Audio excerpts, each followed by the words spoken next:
तीर्थ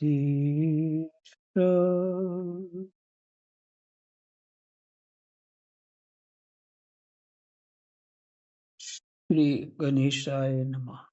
श्री सीता रामाभ्याम नमः। श्री हनुमते नमः। श्री उमापते नमः। श्री गुरुवै नमः। सब संतन की जय जय। जय जय सीताराम। राधे श्याम।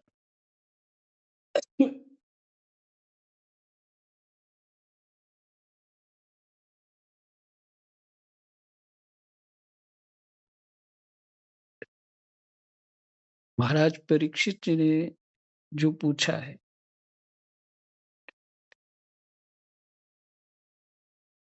श्रीमद् भागवत महापुराण द्वितीय स्कंध प्रथम अध्याय श्लोक संख्या 22 से ही पढ़ रहे हैं। कल भी 22 से शुरू किया था, थोड़ा लंबा हो गया था, पर आज थोड़ा पूरा कर देंगे आज। तो थोड़ा कल पाठ क्या हुआ था?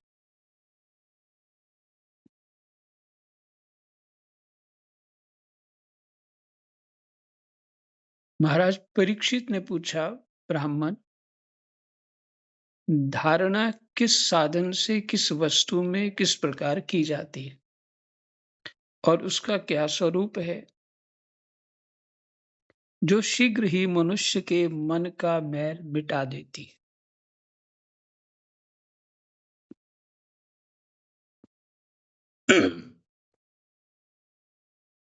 कौन मनुष्य के मन का मैल मिटा देती है? धारणा।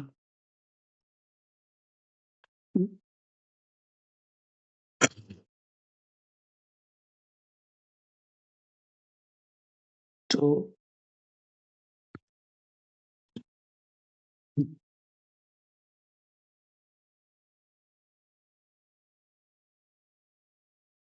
श्री सुखदेव जी कहते हैं, परीक्षित, आसन श्वास आसक्ति और इंद्रियों पर विजय प्राप्त करके फिर बुद्धि के द्वारा मन को भगवान के स्थूल रूप में लगाना चाहिए।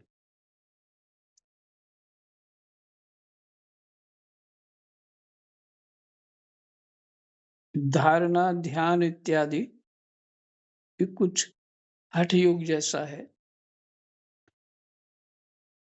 और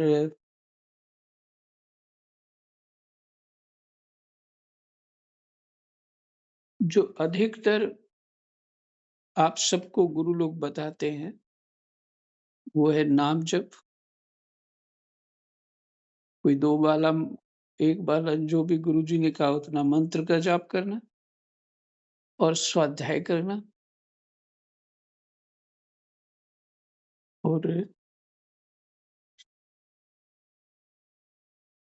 अपने चित्त को मनन में लगाना। जो स्वाध्याय हो, जो भी करते हैं पाठ पूजा, उसका मनन।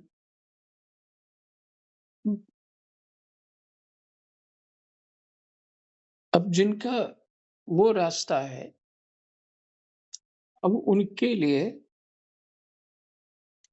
ये विषय थोड़ा अलग है, लेकिन समझना इसको जरूरी है। समझना क्यों जरूरी है? यही सब कुछ हमें नाम जप स्वाध्याय से प्राप्त हो जाएगा। तो वहां वैसे लक्षण जब आएंगे हमारे भीतर, अनुभव होंगे, तब ये भी जल्दी समझ आ जाएगा पाठ। मैंने जो अभी ध्यान धारणा की बात चल रही है।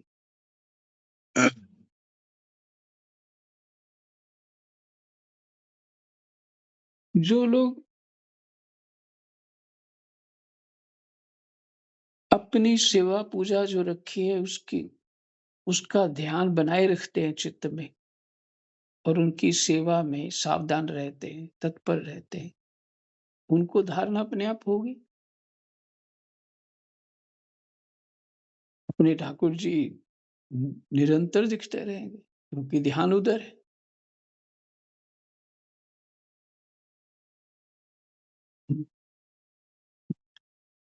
वह नहीं, छोटा बच्चा होता है तो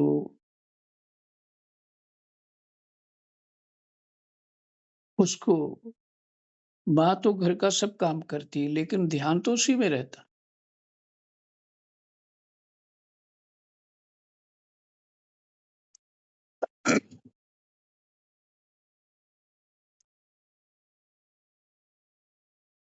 सुखदेव जी कहते हैं, परीक्षित आसन श्वास आसक्ति और इंद्रियों पर विजय प्राप्त करके फिर बुद्धि के द्वारा मन को भगवान के स्थूल रूप में लगाना चाहिए। आसक्ति दो तरीके से दूर हो सकती है। स्वाध्याय बहुत अच्छा हो, उसके ऊपर मनन हो तो आसक्ति दूर हो सकती। तो दूसरे तरीके से क्या, भगवान ही कुछ ऐसा कर देते हैं कि सभी जीव दुख देने लग जाते हैं। जैसे तितिक्षु ब्राह्मण के साथ हुआ, तो भी सबके साथ आसक्ति मिट जाती है, संसार अच्छा नहीं लगता।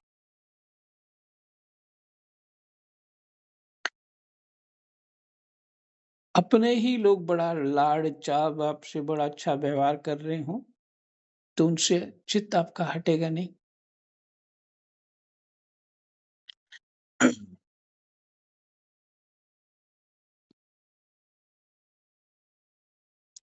अपने आप को स्वतः ही अपने विवेक से ही हटाना पड़ता है।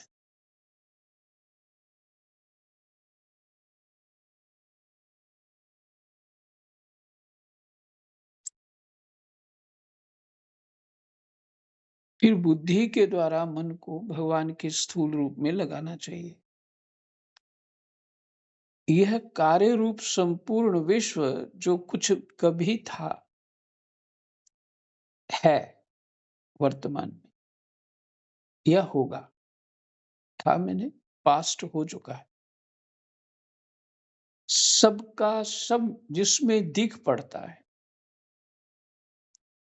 वही भगवान का स्थूल से स्थूल और विराट शरीर है।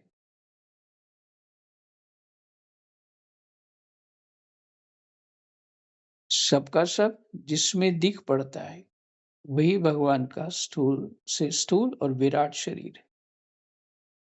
बस जो कुछ भी समझ में आ रहा है, ये भगवान का विराट स्वरूप है। जल अग्नि वायु आकाश अहंकार महतत्व और प्रकृति, इन 7 आवरणों से घिरे हुए इस ब्रह्मांड शरीर में जो विराट पुरुष भगवान है,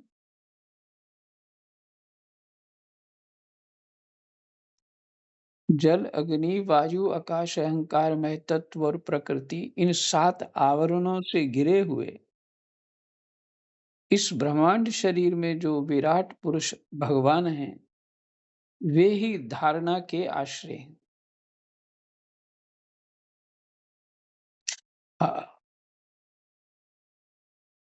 हम भी इन 7 आवरणों से घिरे हुए हैं।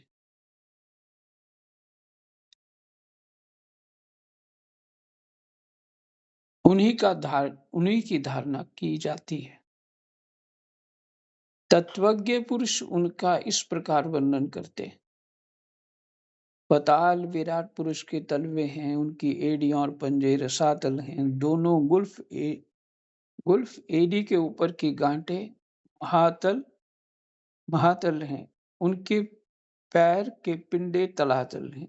विश्व मूर्ति भगवान के दोनों घुटने सुतल हैं, जांघें बितल और अतल हैं, पेड़ू भूतल है और भूतल, हम तो भूतल पे ही रह रहे हैं। और परीक्षित, उनके नाभि रूप सरोवर को ही आकाश कहते हैं और भूतल के ऊपर के आकाश है ही है। आदि पुरुष परमात्मा की छाती को स्वर्गलोक, गले को महरलोक, मुख को जनलोक, ललाट को तपोलोक कहते हैं। उन सहस्त्र सिर वाले भगवान का मस्तक समूह ही सत्यलोक है। 1000 सिर वाले। 1000 सिर वाले तो कौन है? संकर्षण भगवान। मैंने लक्ष्मण जी या बलराम जी, उन सहस्त्र सिर वाले भगवान का मस्तक समूह ही सत्यलोक है। इंद्र आदि देवता उनकी भुजाएं, दिशाएं कान और शब्द श्रवण इंद्रिय हैं।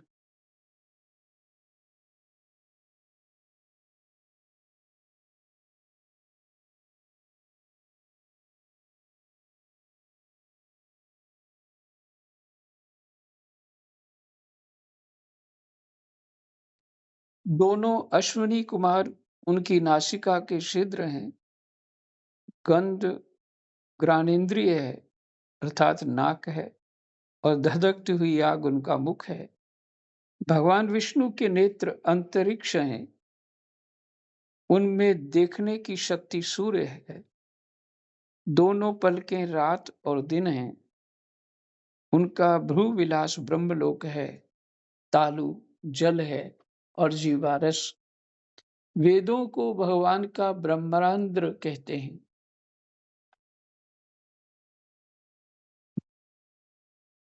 ब्रह्मरंध्र का स्थान कौन सा है? ये तालु के ऊपर जहाँ शिखा होती है, ब्रह्मरंध्र। और यम को दाढ़े सब प्रकार के स्नेह दांत हैं, और उनकी जगन मोहनी माया को ही उनकी मुस्कान कहते हैं।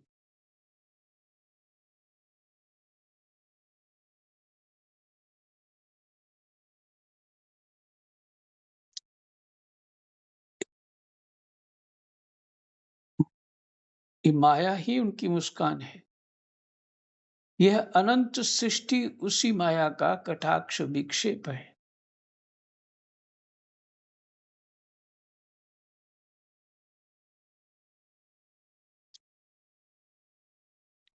लज्जा ऊपर का होंठ और लोभ नीचे का होंठ, ये अनंत सृष्टि उसी माया का कटाक्ष विक्षेप है।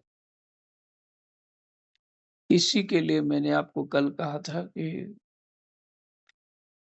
अध्यात्म रामायण से सीता जी हनुमान जी को क्या कहती है वो सुनाऊंगा। तो अभी मैं आपको सुना ही देता हूँ, ठीक है।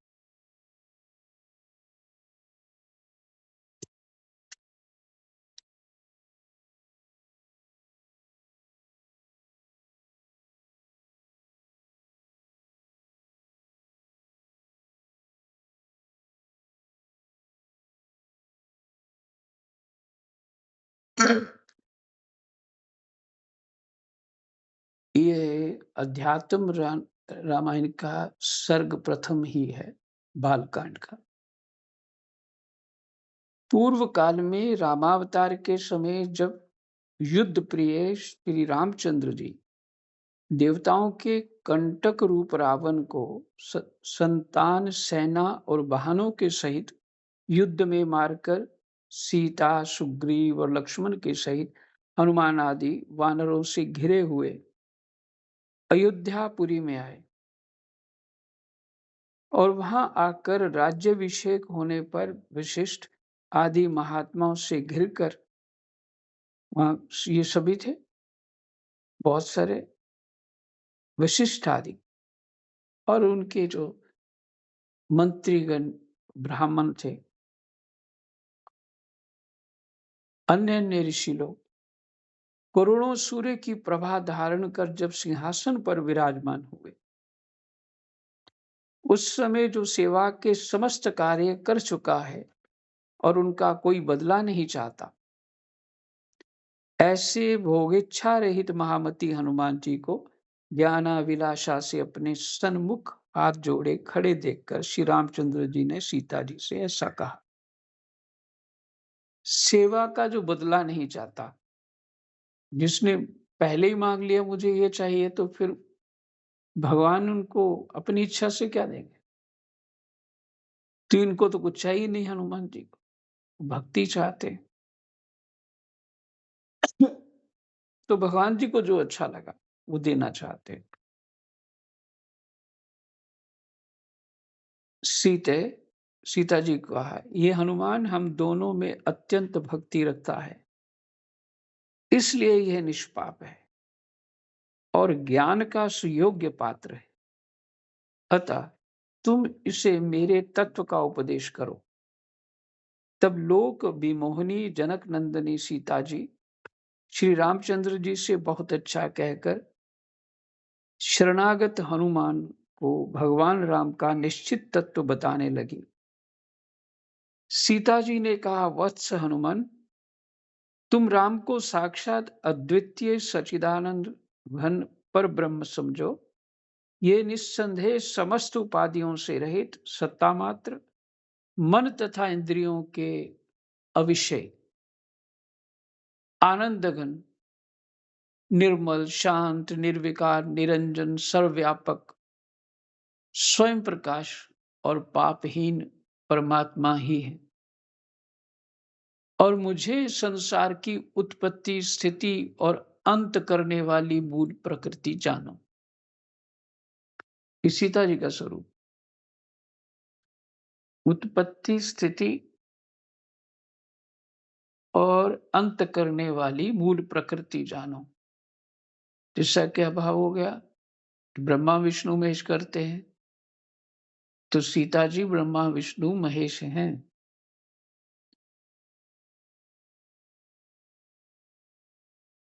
तो ये बात आपको थोड़ी आश्चर्य में लगेगी, ये क्या है? हाँ, ये बात सत्य है। इसलिए मैं, ये हनुमान जी को जो उपदेश हुआ है, तो हनुमान जी से परंपरा जो है आगे बढ़ी है। इसलिए मैं कह रहा था सीता जी हमारी आचार्य हैं।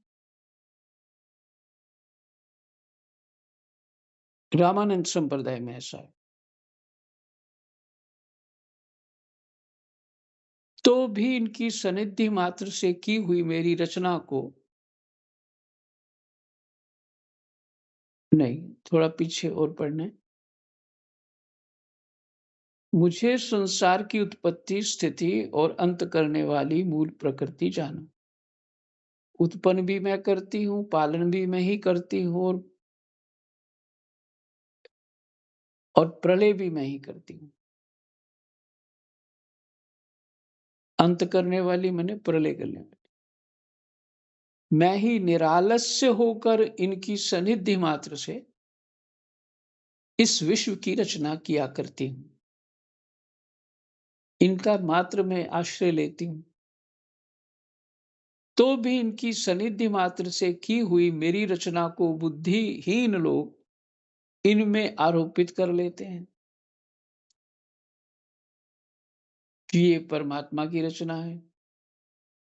अतएव अयोध्यापुरी में अत्यंत पवित्र रघुकुल में इनका जन्म लेना, फिर विश्वामित्र जी की सहायता करना, मरीच, सुबाहु जो आए थे उनको मारना, ताड़का को मारना, यज्ञ सफल करना विश्वामित्र जी का, उनके यज्ञ की रक्षा करना, अहल्या को शाप मुक्त करना। अहल्या को किसने शाप मुक्त किया? सीता जी कहती मैंने किया। यज्ञ की रक्षा किसने करी? मैंने करी। श्री महादेव जी के धनुष को तोड़ना, तत्पश्चात मेरा पानी ग्रहण करना, परशुराम जी का गर्भ खंडन करना तथा 12 वर्ष तक मेरे साथ अयोध्यापुरी में रहना, फिर दंडकारण्य में जाना, विराध का वध करना, माया मृग रूप मारीच का मारा जाना, मायामयी सीता का हरा जाना, तदनंतर जटायु कबंध का मुक्त होना, मतलब उनको भी मारना, शबरी द्वारा भगवान का पूजित होना और सुग्रीव से मित्रता होना, फिर बाली का वध करना, सीता जी की खोज करना, समुद्र का सीता जी की खोज करना, कहते वो भी मैंने ही किया। समुद्र का पुल बंधवाना और लंकापुरी को घेर लेना तथा पुत्रों के सहित दुरात्मा रावण को युद्ध में मारना एवं भविष्य को लंका का राज्य देकर पुष्पक विमान द्वारा मेरे साथ अयोध्या लौट आना, फिर श्री राम जी का राज्य पद पर अभिषिक्त होना इत्यादि समस्त कर्म यद्यपि मेरे ही किए हुए हैं, तो भी अज्ञानी लोग उन्हें इन निर्विकार सर्वात्मा भगवान राम में आरोपित करते हैं कि भगवान ने किए।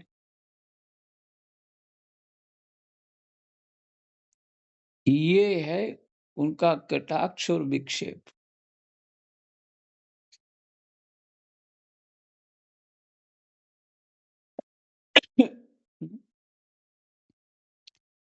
तो जो भागवत जी में आ रहा है, कटाक्ष और विक्षेप।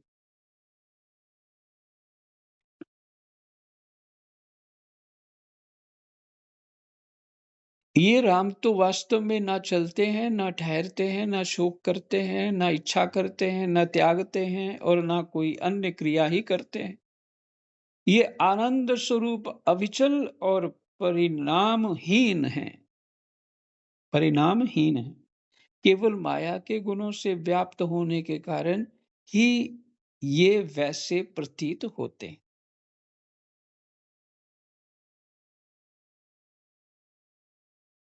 ये कुछ नहीं करते।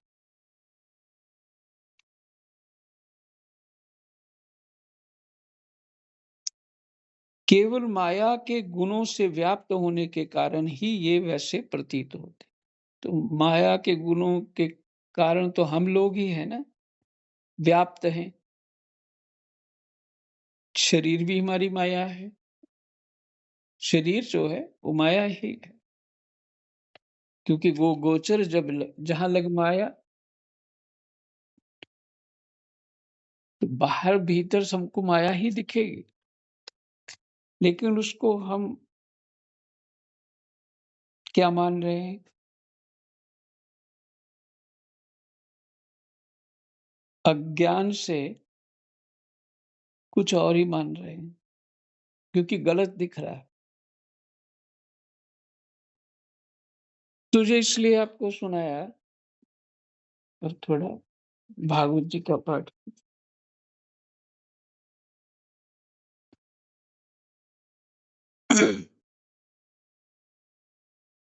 उनकी जगन मोहनी माया को ही उनकी मुस्कान कहते हैं। ये है मुस्कान। माया ही मुस्कान है। ये अनंत सृष्टि माया का, ये अनंत जो सृष्टि की है, कई सृष्टियां हैं, माया का कटाक्ष और विक्षेप है। लज्जा ऊपर का होंठ और लोभ नीचे का होंठ। धर्म स्तन और अधर्म पीठ है। प्रजापति उनके मूतेंद्रिय हैं। मित्रा वरुण अंडकोश हैं, समुद्र कोक है और बड़े बड़े पर्वत उनकी हड्डियां हैं। राजन विश्व मूर्ति विराट पुरुष की नाड़ियां नदियां हैं। वृक्ष रोम है। परम प्रबल वायु श्वास है। काल उनकी चाल है और गुणों का चक्र चलाते रहना ही उनका कर्म है।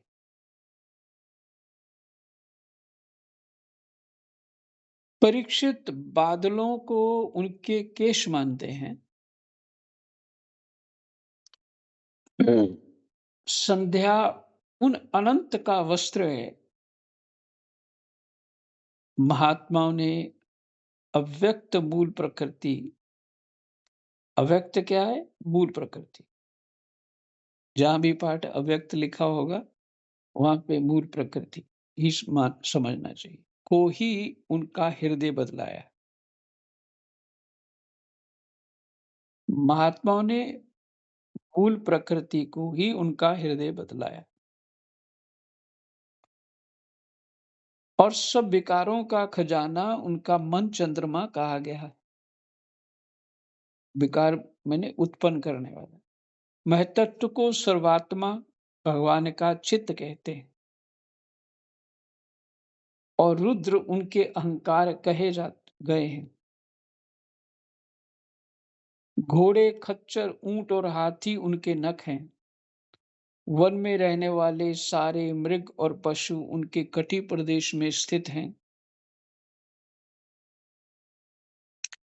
तरह तरह के पक्षी उनके अद्भुत रचना कौशल हैं। स्वयंभू मनु उनकी बुद्धि है और मनु की संतान मनुष्य उनके निवास स्थान है। मनुष्य जो है मनु की संतान है।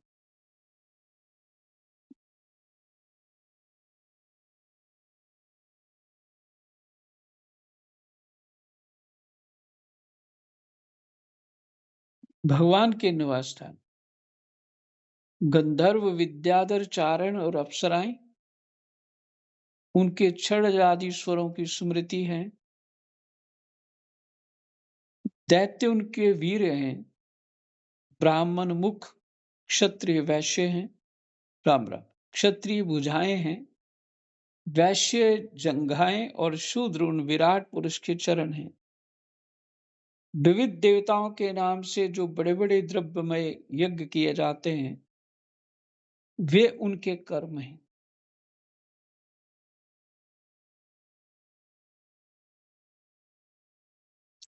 परीक्षित, विराट भगवान के स्थूल शरीर का यही स्वरूप है।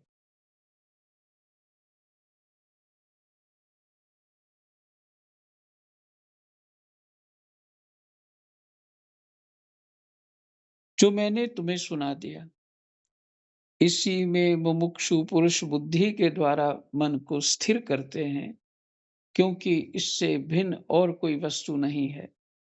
जैसे स्वप्न देखने वाला स्वप्नावस्था में अपने आप को ही विविध पदार्थों के रूप में देखता है, वैसे ही सबकी बुद्धि वृत्तियों के द्वारा सब कुछ अनुभव करने वाली सर्वांतर्यामी परमात्मा का भी एक ही है। राम राम।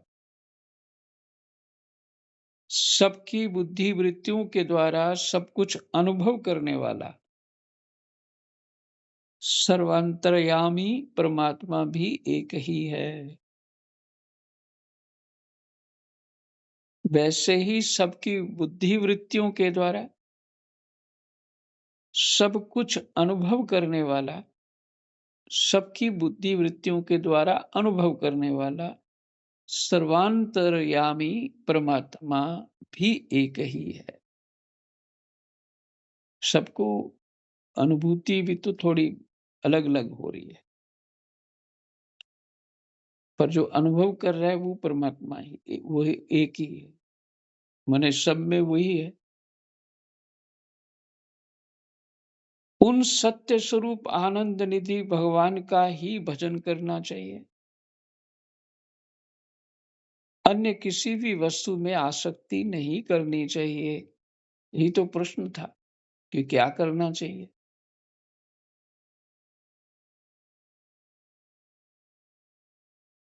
धारणा कैसी करनी चाहिए? कहते उन्हीं का भजन करना चाहिए, क्योंकि ये आसक्ति जीव के अधःपतन का हेतु है। अन्य किसी भी वस्तु में आसक्ति नहीं करनी चाहिए, क्योंकि ये आसक्ति जीव के अधःपतन का हेतु कारण है।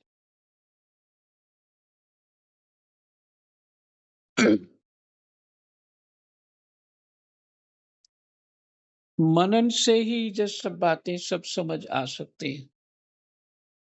ये ध्यान धारणा की बातें कुछ इधर जो पहले आपने भागवत जी का पाठ सुना, वो भी आपको अच्छा लग रहा था, तभी तो अभी सुन रहे हैं। और अब लगेगा ऐसा कि ये सुना नहीं है। इसका अर्थ है ये और अच्छा लगने लगा, ऐसा लगे। और इसी तरह आवृत्ति बार-बार होती रहे तो फिर मनन हमारा ठीक हो जाएगा। क्योंकि बहुत सारी बातें पाठ के आदि से अंत तक हमारी स्मृति में होंगी। तो हमें कैसा चिंतन होना चाहिए भगवान के बारे में, उस माया के बारे में, और अपने बारे में करना क्या है, ये सब कुछ समझ आ जाए, तब निर्भयता आ जाएगी, पूर्ण रूप से निर्भयता आ जाती। वैसे तो जितना भी आपको समझ आ रहा है, उससे लाभ तो अवश्य है, क्योंकि वैसी घबराहट नहीं रहती। इस इस महापुराण को सुनने के बाद वैसे चित्त में व्यग्रता, घबराहट उतनी नहीं रहती। शांत होके जब इसका विचार करते हैं, क्या सुना था, तो शांति हो जाती है कि कुछ नहीं बिगड़ा। क्यों हम बना अपने आप को बनाने वाला मानते हैं, करने वाला मानते हैं, ये सब मानते हैं। तो परिणाम हम उसका जब अपने मन के अनुकूल नहीं देखते, तब सोचते हैं बिगड़ गया सब कुछ, पर ऐसा नहीं।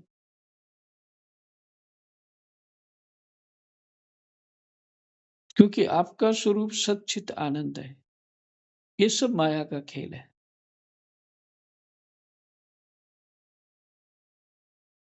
आपने तो किया ही कुछ नहीं। सच्चित आनंद कुछ कर ही नहीं सकता। वो करती माया है। पर इस माया जो हम माया में ओत-प्रोत होके बैठे हैं, ये माया ही उस भगवान की सेवा कर रही है।